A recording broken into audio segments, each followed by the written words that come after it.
The DeKalb County Sheriff has finally answered some of the questions surrounding the Lauren Agee death investigation. He wrote a letter to the DeKalb County radio station making comments about the evidence, some of the people who have criticized the investigation, and our Fox 17 stories. But even with the letter, the family and those surrounding the case still have lots of questions.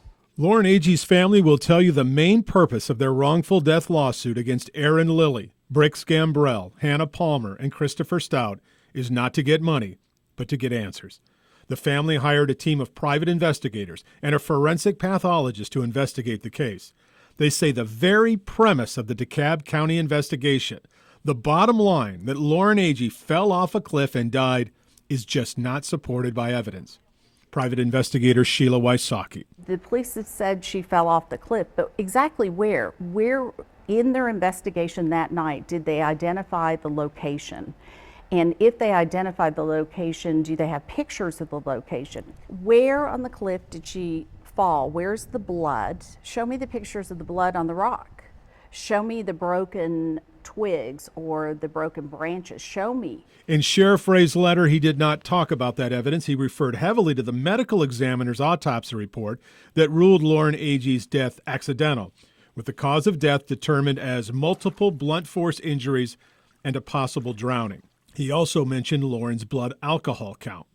There is so much more controversy and conflict. Consider this. 2 other police officers on the scene the day they found Lauren's body, 2 White County Sheriff's Department deputies, strongly disagree with the DeKalb County determination that Lauren Agee died of an accident. Ryan Melanson and Chris Yarchuk both say publicly and in affidavits that the DeKalb County investigation was not done properly. The evidence was not gathered properly, and that interviews with the defendants were unprofessional. Yarchuk says this mark on Lauren Agee's abdomen indicates she was moved on a canoe after her death.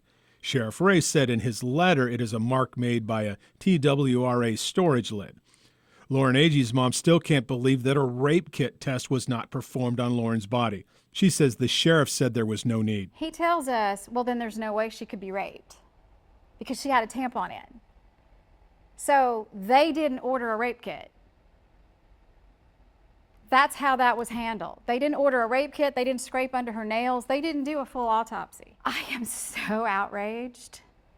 I am so beyond upset over that statement. The lawyers for Lauren Agee also will tell you that the attempt to retrieve any 911 calls regarding Lauren Agee the night before or the day following her death were either lost or erased by the DeKalb County 911 Center. The Agee family also has produced witness testimony that alleges that the 4 defendants have told 4 different versions of what happened that night. Everything we've done, we've turned over. The other side in the legal case has everything. We're hiding nothing. Everything has been turned over. We've gotten nothing in return. No phone records, no text messages, no statements. They're taking the 5th. So we don't know what's happened. The lawyer for Hannah Palmer is attempting to get the entire case dismissed tomorrow. Palmer's attorney says that all 7 people who investigated the case post-DeKalb County are either unqualified, inaccurate, or biased in their statements on the case. Sherry Smith argues those 7 people have something more important in common.